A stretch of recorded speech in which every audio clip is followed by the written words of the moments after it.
ఇంట్లోనే restaurant style గుత్తి వంకాయ బిర్యానీ తయారు చేసుకోవడానికి రాలీస్ కిచెన్ ఛానల్కి స్వాగతం. ఈరోజు మనం అద్భుతమైన అలానే సూపర్ టేస్టీగా ఉండే గుత్తి వంకాయ బిర్యానీ ఇంట్లోనే రెస్టారెంట్ టేస్ట్ వచ్చేలాగా హెల్దీగా ఎలా ప్రిపేర్ చేయాలో తెలుసుకుందాము.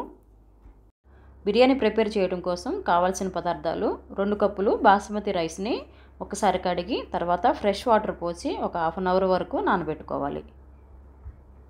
తర్వాత బిర్యానీకి కావాల్సిన బేస్ మసాలా తయారు చేయడం కోసం ఉల్లిపాయలు వేయించిన నూనె కొద్దిగా, ఒక అరచెక్క నిమ్మకాయ, పొరలుగా కట్ చేసుకున్న ఉల్లిపాయ ముక్కలు కొద్దిగా, సరిపడా salt, biryani masala powder 1 table spoon, garam masala 1 table spoon, ధనియాల పొడి 1 టీ స్పూను, కారం 1 టేబుల్ స్పూను, పసుపు 1/2 టీ స్పూను, 2 పచ్చిమిర్చి చీలికలు, 1 టేబుల్ స్పూన్ అల్లం వెల్లుల్లి పేస్టు, 1 కప్పు వరకు పెరుగు అన్నీ కూడా రెడీ చేసి పెట్టుకోవాలి. ముందుగా పెరుగు వేసుకొని ఉల్లిపాయ ముక్కలు, పచ్చిమిర్చి చీలికలు, మిగతా అన్ని మసాలాలు కూడా వేసుకొని ఆయిల్ వేసుకొని చివరగా నిమ్మరసం పిండుకొని కలిపి పెట్టుకోవాలి. మనం ఏ రకమైన బిర్యానీ చేసుకోవాలన్నా కూడా ఫస్ట్ బేస్ మసాలా వచ్చేసి ఇదే మసాలా ఉంటుంది. ఈ మసాలా చేయడం నేర్చుకున్నారంటే ఏ బిర్యానీ అయినా కూడా అలవోకగా ఈజీగా చేసేస్తారు. ఇప్పుడు చిన్న వంకాయలను పావుకిలో తీసుకోవాలి. కౌంట్లో చెప్పాలంటే 6 to 8 వరకు వంకాయలు తీసుకోవచ్చు. ఇలా నల్లగా చారలో ఉన్న వంకాయలు చాలా టేస్టీగా ఉండడమే కాకుండా చాలా తొందరగా ఉడుకుతాయి. ఈ టైప్ వంకాయలకు పైన కాడ దగ్గర చిన్న చిన్న ముళ్ళు లాంటివి ఉంటాయి. అవన్నీ కూడా ఇలా చాకుతోటి గీరినట్లుగానే క్లీన్ చేసుకొని వంకాయలను కింది భాగం నుంచి 4 ముక్కలుగా కోసుకోవాలి. కానీ అంచుల దగ్గర కలిసి ఉండేటట్టుగా జాగ్రత్తగా కట్ చేసుకొని వంకాయలకు పుచ్చులు లేకుండా చెక్ చేసుకొని అన్ని వంకాయలకు ఘాట్లు పెట్టుకొని మునిగే వరకు నీళ్లు పోసి కొద్దిగా ఉప్పు వేసి పెట్టుకొని కడిగితే వంకాయలు చేదు రాకుండా ఉంటాయి. ఇలా రెడీ చేసుకున్న వంకాయలను ముందుగా ప్రిపేర్ చేసుకున్న మసాలాలలో వేసి వంకాయలకు మసాలా అంతా కూడా పట్టించాలి. ఈ మసాలాలో ఒక అరగంట పాటు అయినా కూడా వంకాయలు నానబెట్టుకుంటే అప్పుడే వంకాయలకు మసాలా పట్టి ఫ్లేవర్ అన్నీ కూడా బాగా అబ్జర్వ్ చేసుకుంటాయి.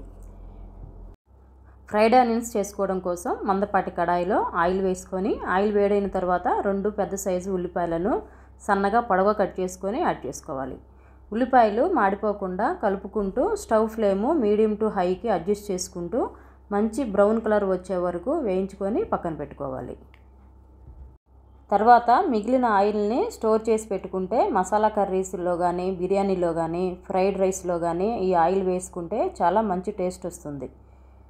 నెక్స్ట్ వచ్చేసి ఇదే కడాయిలో ముందుగా కలిపి పెట్టుకున్న వంకాయ మసాలా అంతా కూడా వేసుకొని మసాలా అంతా చక్కగా దగ్గర పడి వంకాయలు మెత్తగా ఉడికే వరకు వంకాయ మసాలా అంతా కూడా ఉడికించుకోవాలి. వంకాయలు చక్కగా ఉడికిన తర్వాత ఒకసారి సాల్ట్ చెక్ చేసుకొని సరిపోకపోతే సాల్ట్ యాడ్ చేసుకోండి. తర్వాత బిర్యానీ రైస్ ఉడికించడం కోసం గిన్నెలో 6 నుంచి 7 గ్లాసుల వరకు వాటర్ పోసుకోవాలి.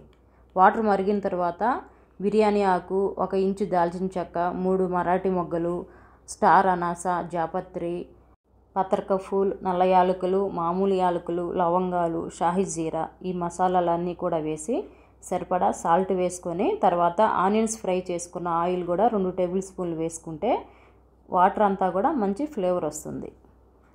వాటర్ మరిగిన తర్వాత చిటికెడు కుంకుమ పువ్వు తీసుకొని అందులో మరుగుతున్న వాటర్ వేసుకొని పక్కన ఉంచుకోవాలి. తర్వాత నానబెట్టుకున్న బాస్మతి రైస్ వేసుకొని రైస్ అంతా కూడా 70 to 80% వరకు ఉడికే వరకు ఉడికించుకోవాలి. ఇలా చక్కగా ఉడికిన బాస్మతి రైస్ని ముందుగా ప్రిపేర్ చేసుకున్న వంకాయ మసాలా మీద లేయర్గా పరుచుకోవాలి.